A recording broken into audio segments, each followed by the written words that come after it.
Өткен аптада аймақ басшысы Нұрлан Оранхаев Мақаншы ауданына жұмыс сапарымен арнайы барып, Алакөл көлінің маңында орналасқан Барлық Арасан шипажайында болды. Теңіз деңгейінен 579 метр биіктікте орналасқан ыстық минералды бұлақ 2 шақырым тереңдікте орташа көміртекті терең альфиофорфиттері бар 13 ұңғымасымен танымал. Шипажай жетекшілері облыс әкіміне алдағы даму жоспарларымен бөлісті. Бүгінде шипажай тұрақты түрде күніне 50 адамға дейін қабылдайды. Кәсіпорын шипажайлық курорттық қызмет көрсетумен қатар Алакөл брендімен ауыз су шығаруды да іске қосты. Тау су үзіліп сағатына 500 бөтелкеге құйылады. Қазірдің өзінде жергілікті нарықта сатылуда. Жақын арада облыс деңгейіне шығуда және көршілес облыстарға сату жоспарлануда. Өндіріс орнын аралаған аймақ басшысы өңірдің шекара аймағы екенін ескере отырып, өнімді Қытайға экспорттау мүмкіндігін қарастыруды ұсынды. Аймақ басшысы дәл осы күні жұмыс сапарымен Уржар ауданында да болды. Сапар барысында аудан тұрғындарымен кездесіп есеп берді. Аймақ басшысы өз есебінде ел президентінің жолдауында дамудың бағыттары айқындалғандығын, олардың негізгілері халықтың өмір сүру сапасын арттыру және экономиканың өсімі екендігін баса айтты. Аймақ басшысының айтуынша, Уржар ауданында 27 ауыл ауыз сумен қамтамасыз етілсе, Лайбұлақ, Малақ, Некрасовка ауылдарында су құбырларын тарту және қайта жаңғырту жұмыстар аяқталуда. 2026 жылға дейін Ерқабанбай, Қазымбет, Қызылту ауылдарының тұрғындары таза сумен қамтылады. Сондай-ақ жарықтандыру бағытында Уржар, Көлденең, Айтбай, Жаңа елді мекендерінде жұмыстар аяқталды. Жақын арада Ақжар, Бестерек, Жаңатілек, Көкөзек, Қарақол ауылдарында көше шамдарын орнату жоспарда бар екен. Осы мақсатта облыстық бюджеттен 180 миллион теңге бөлініп, оның ішінде Уржар ауылындағы балалар саябағын жөндеу көзделініпті. Сондай-ақ аймақ басшысы ауылдық денсаулық сақтауды жаңғырту ұлттық жобасы аясында 65 алғашқы медициналық санитарлық көмек көрсету нысандарының құрылысы басталып, оның ішінде 8-і Уржар ауданында салынып жатқандығын жеткізді. Сондай-ақ азаматтарды жеке мәселелері бойынша қабылдау жүргізді. Облыс әкімі қойылған сұрақтарға нақты жауаптар беріп, аудан әкімі мен тиісті басқарма басшыларына бақылауға алуды тапсырды.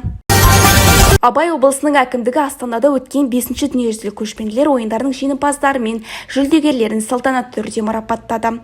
Халықаралық жарысқа 89 елден 2000-нан астам спортшы қатысқан. Ойындардың нәтижесінде Қазақстан 114 медаль жеңіп алып, командалық есепте бірінші орынға шықты. Оның 44-і алтын, 33 күміс, 37-сі қола жүлде. Өңіріміздің өкілдері де тамаша нәтиже көрсетті. Құрметке ие болғандардың қатарында Дидар Тұқышев, Зарина Сарипова, Розан Санбайқызы, Әйгерім Жұманқызы және Ерзат Арғыновта бар. Жеңімпаздарды облыс әкімі Нұрлан Оранхаевтың атынан оның орынбасары Жасұлан Сәрсебаев құттықтап, өңірде спортты дамытуға барлық жағдай жасалып жатқандығын атап өтті. Сондай-ақ алдағы уақытқа сәттілік тілеп, спортшыларға сертификаттар табыс етті.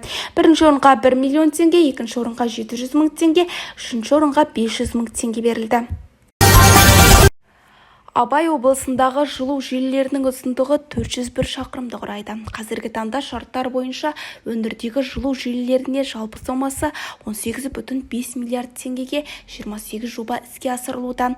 Бұл туралы Абай облысының энергетика және тұрғын үй шаруашылық басқармасы басшысының орынбасары Алтынбек Әділбеков атап өтті. Спикердің айтуы бойынша, облыстағы жылу желілерінің тозуы 64,2% көрсеткішті құрап отыр. Қаржыландыруға сәйкес 29 шақырым жылу желілері мен 17 жылу көзіндегі жұмыстарды аяқтау жоспарлануда. Облыстық сотта облыс әкімдігінің бастамасымен 2024 жылдың 8 айының қорытындысы бойынша жергілікті атқарушы органдардың қатысуымен қаралған әкімшілік істердің қалыптасқан сот практикасын талқылау бойынша кездесу өтті. Шараға облыстық сот, Абай облысының мамандандырылған ауданаралық әкімшілік сотының судьялары мен жергілікті атқарушы органдардың өкілдері қатысты.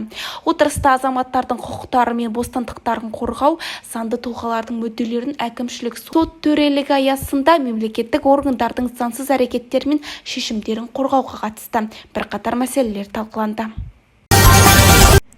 Бүгін Бесқарағай ауданы әкімінің орынбасары Алмас Таныбекұлы және Аманат партиясы Бесқарағай аудандық филиалының жанынан құрылған халықтық штаб төрайымы аудандық мәслихат депутаты Мейрамкүл Әбілғазинова аудандық мәдениет үйінде шаруа қожалық өкілдерімен кездесті. Кездесу барысында мемлекет басшысы Қасым-Жомарт Тоқаевтың әділетті Қазақстан заң және тәртіп, экономикалық өсім, қоғамдық оптимизм атты Қазақстан халқына жолдауындағы жұмыстың нақты бағыттарына, ондағы туындайтын мақсаттар мен міндеттерге тоқталды. Жаңалықтар легі осы осындай. Сіздермен бірге болған Сымбат Қайратқызы. Семей Таңы YouTube арнасына тіркеліп, маңызды жаңалықтардан хабардар болыңыздар.